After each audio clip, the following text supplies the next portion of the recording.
Hey everyone, welcome back to the channel. Today we are exploring one of Ireland's best kept secrets, County Sligo. Sligo might not be the first place that comes to your mind when you think of Irish travel hotspots. It's often overshadowed by places like Galway or Kerry, but don't let that fool you. This small county on the northwest coast is absolutely packed with breathtaking landscapes and hidden gems. From iconic Benbulben, endless Strandhill Beach to ancient Knocknarea and the majestic Classiebawn Castle.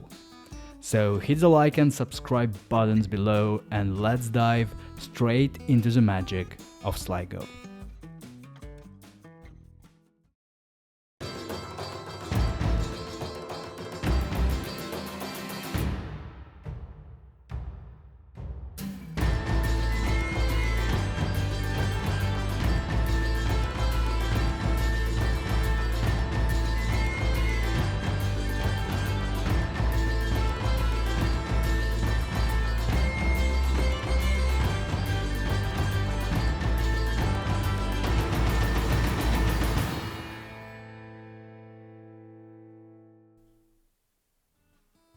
One of the best things about Sligo is how accessible it is.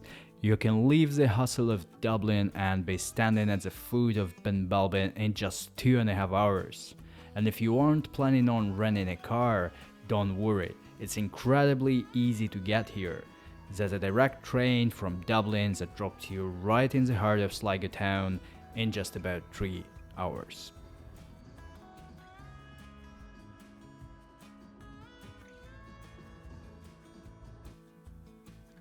We started our Sligo journey by heading straight into the Gleniff Horseshoe. It's a 10-kilometer loop tucked into the Dottry Mountains, and as you drive deeper into the valley, the walls just seem to rise up and swallow you. It's dramatic, it's moody, and it's incredibly quiet. You won't find the lines of tour buses here that you'd see at the Cliffs of Moher, and most of the time it's just you, the sound of the wind, and maybe the ship. Near the base of the cliff stands a beautiful roofless stone building. This was an old schoolhouse serving the mining community and local farmers. It's incredibly photogenic, often with sheep wandering through the empty doorways.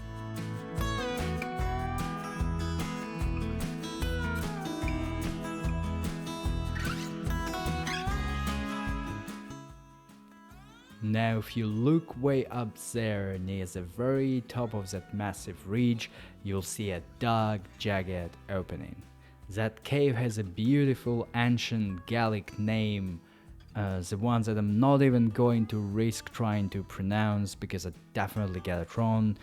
It happens to be the highest cave in Ireland, and I'll be totally honest with you, I haven't been up there myself. As much as I'd love to see the view from the balcony of that cave, that hike is not for amateurs.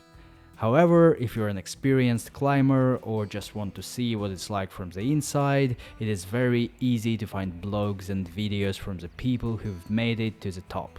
The photos from the balcony are absolutely incredible. The mouth of the cave frames the whole valley like a giant stone window. Definitely go give those a Google if you want to see the view, and who knows, if you've got the gear and experience, maybe you'll be the one taking the photos up there next time.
Next, we arrived to Eagles Rock, standing right on the border of Sligo and Leitrim counties.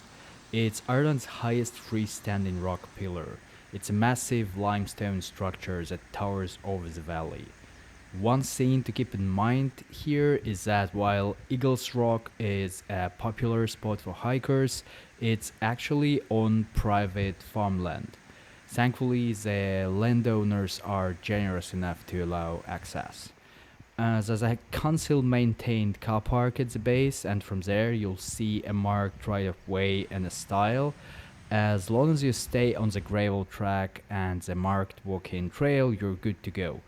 Just remember the golden rule here: no dogs allowed because of the sheep.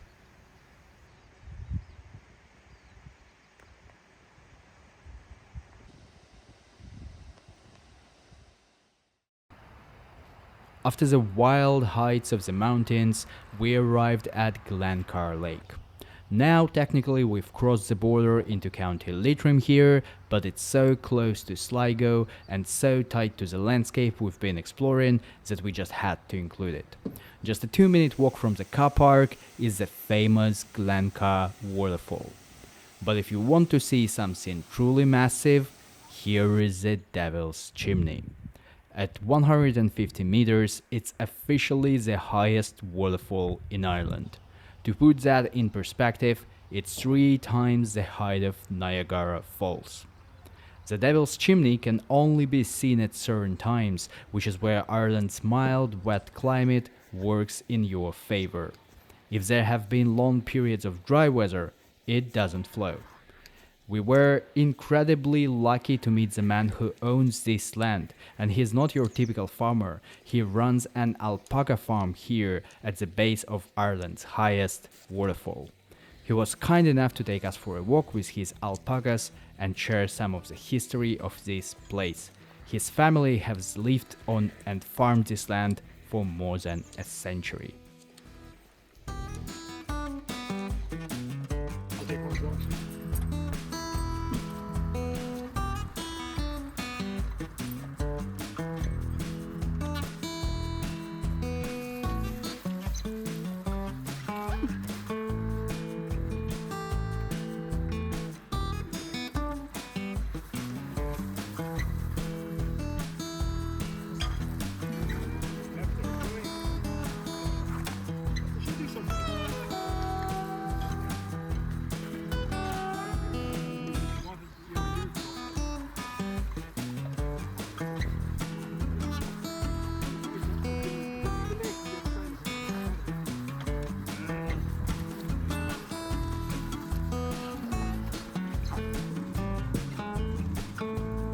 Screeching like.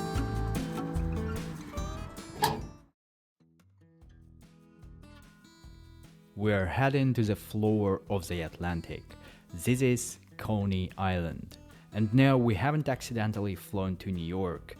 In fact, many people believe the famous island in Brooklyn was actually named after this spot right here in Sligo. But getting here is an adventure in itself.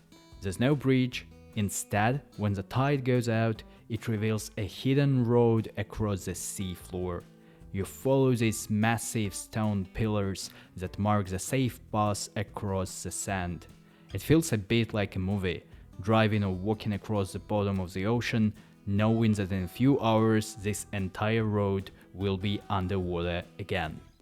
Once you cross, the pace of life drops even further. There are only a handful of families living here year-round. But a huge word of warning. Check the tide tables. It's hard to realize how fast the water comes back in.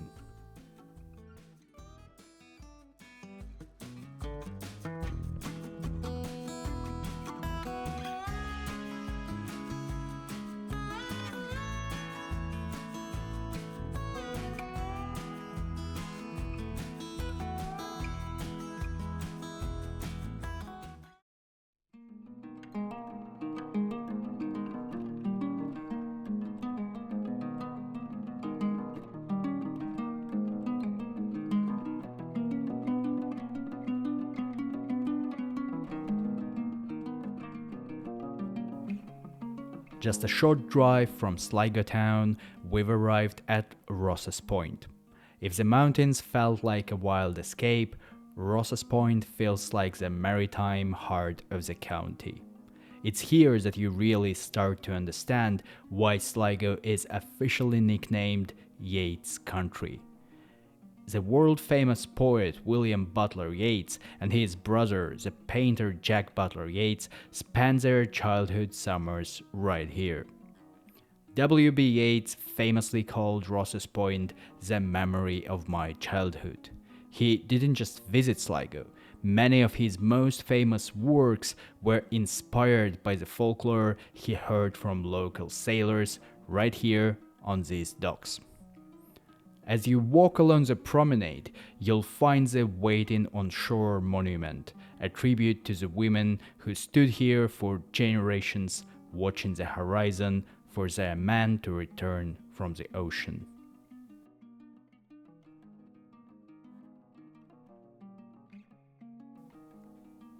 Further out in the channel, you'll spot a local celebrity, the Metal Man. He is a 19th century cast iron sailor.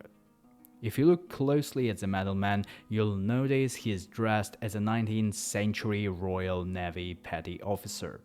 He was placed here back in 1821 for a very practical reason: to point ships away from the rocks and toward the deep channel.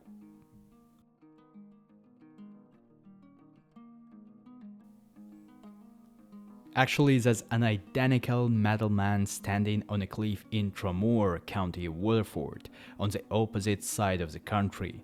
They were cast from the same mold over 200 years ago.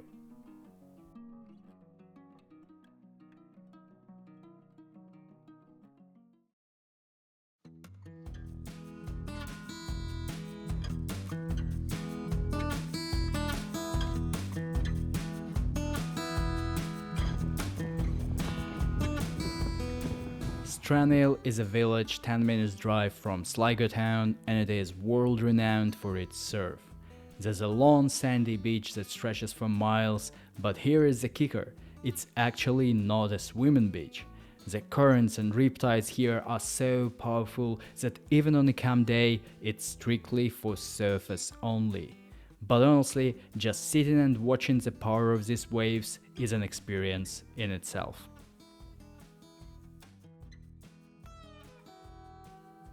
One of my favorite things about Strandhill is the view. On a clear day, you get this incredible perspective of Benbulben looming over the landscape.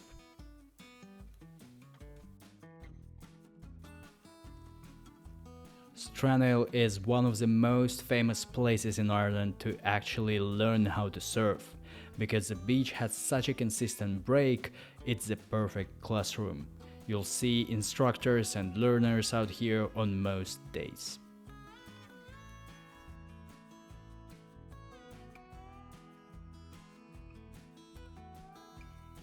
You can notice picturesque dunes here.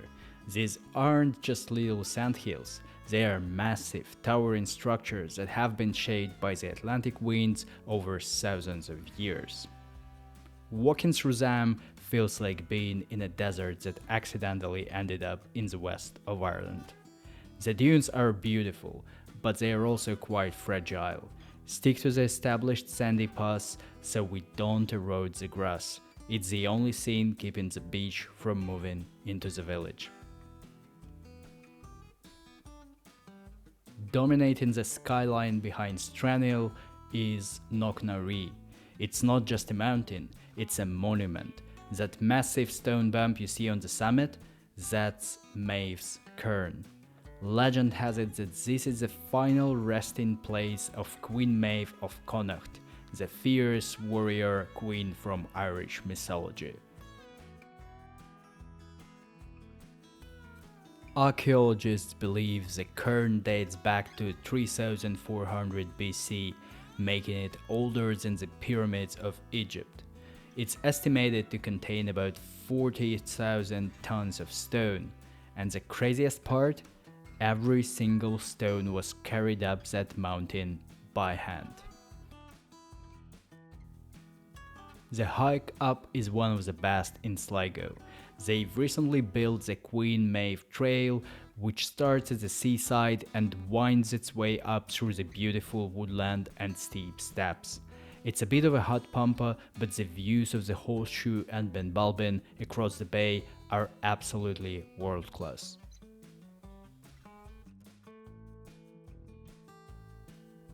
Once you reach the top, you are greeted by the cairn itself. It's 55 meters wide and 10 meters high. Now, a very important rule: you must not climb on the cairn.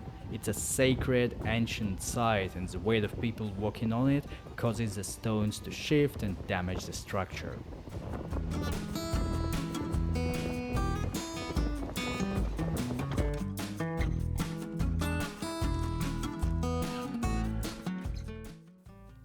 Legend says Maeve was buried here standing up in full armor, facing her enemies in Ulster to the north. Whether she's actually in there or not, the energy of this place is incredible. You can see almost the entirety of the wild Atlantic Way from here, from the cliffs of Donegal all the way down to Mayo.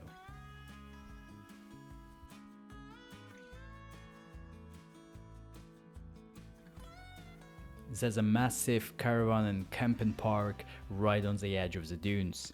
The campsite has everything: hot showers, laundry, and a kitchen. And just behind the dunes is the tiny Sligo airport. It doesn't have commercial flights anymore, but it's used for the Irish Coast Guard search and rescue helicopters.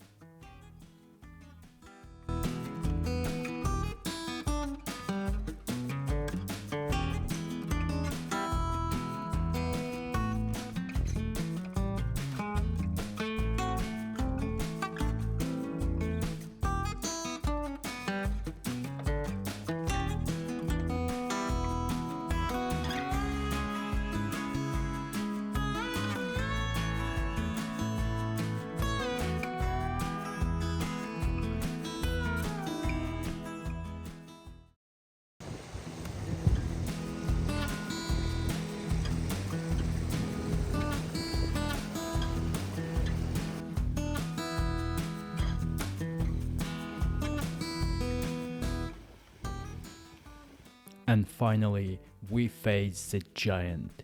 This is Benbulben. It was formed around 300 million years ago, carved out by massive glaciers during the Ice Age.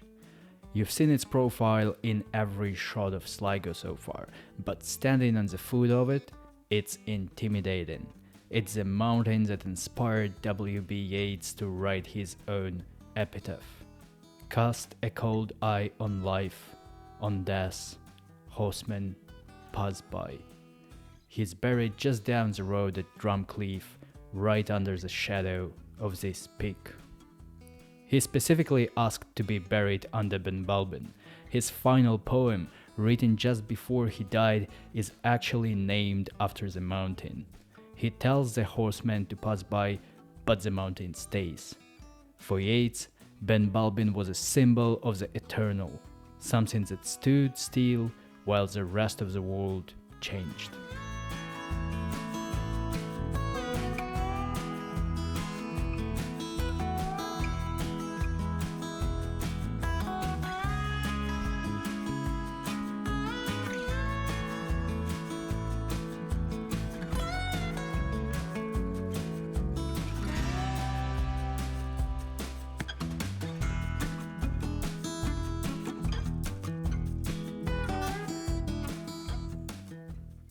Benbulben is not accessible from the front face unless you are a professional climber.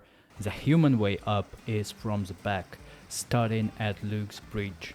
The first half of the hike is a swamp. You are walking through peat bog, so if you don't have waterproof boots, you're going to have a bad time.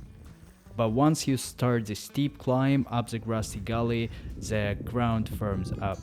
It's a tough pull on the legs, about a 3-4 hour round trip, but the moment you reach the plateau, all the effort disappears.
Walking across the top of Benbulben feels like walking on another planet.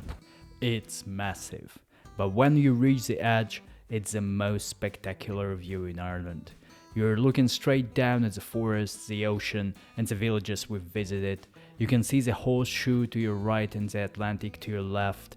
It feels like you are standing on the bow of a ship looking out over the world. This is the heart of Yates country. This is Sligo, and we're so lucky to get a clear day today.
If you want to feel the overwhelming scale of Benbulben without actually having to climb to the top, the Benbulben Forest Walk is your best bet. It's a 5-kilometer loop that's almost completely flat. It's perfect for families or runners.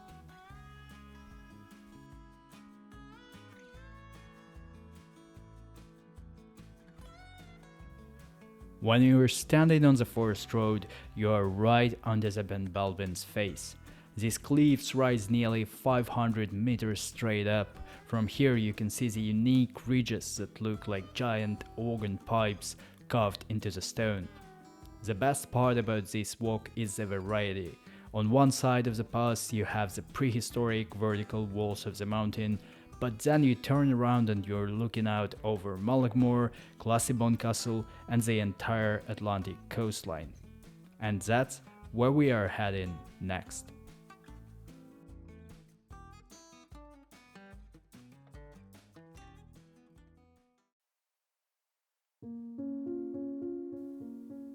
As we round the coast, we come to a place that looks like it was pulled straight from the pages of Gothic novel.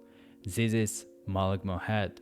The walk around the headland, the Mullaghmore Loop, is about 5 kilometers. On a clear day you can look across the bay to the Slively Cliffs in Donegal, which are among the highest sea cliffs in Europe, but we actually have a separate video about Donegal, so go check it out after this one.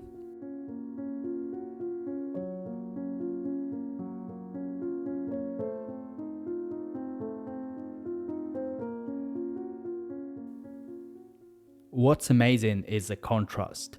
You have the wild, crashing waves on the headland, but just 2 minutes away the village harbour is as calm as a pond. It's a tiny, picturesque spot with a few pubs.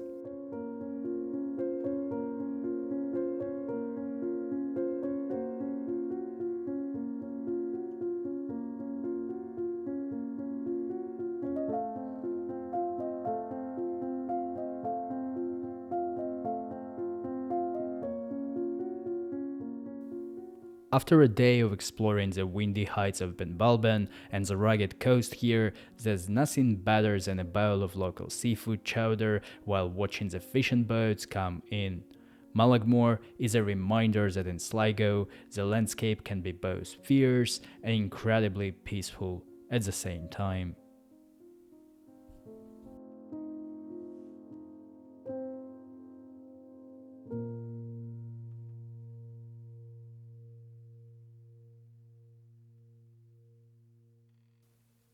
Standing alone on the green fields is Classiebawn Castle. It's one of the most photographed buildings in Ireland, and you can see why. It was built for Lord Palmerston in the mid-19th century, but it's most famous for being the summer home of Lord Mountbatten. Today, the castle is still privately owned, so you can't actually go inside or knock on the front door, but it doesn't need to be a museum. Its job is to stand there and look epic against the backdrop of Benbulben, which it has done perfectly for over 150 years.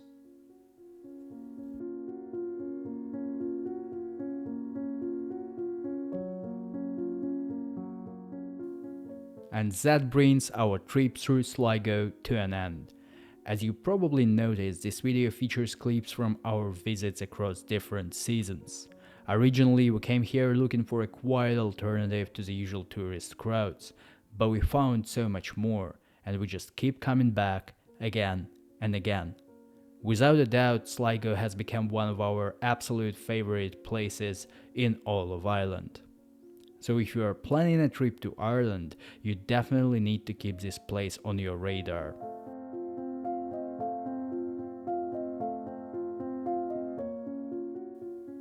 If you enjoyed the video, please give it a like and subscribe to the channel so you don't miss our next adventure. And be sure to let us know in the comments what did we miss in Sligo.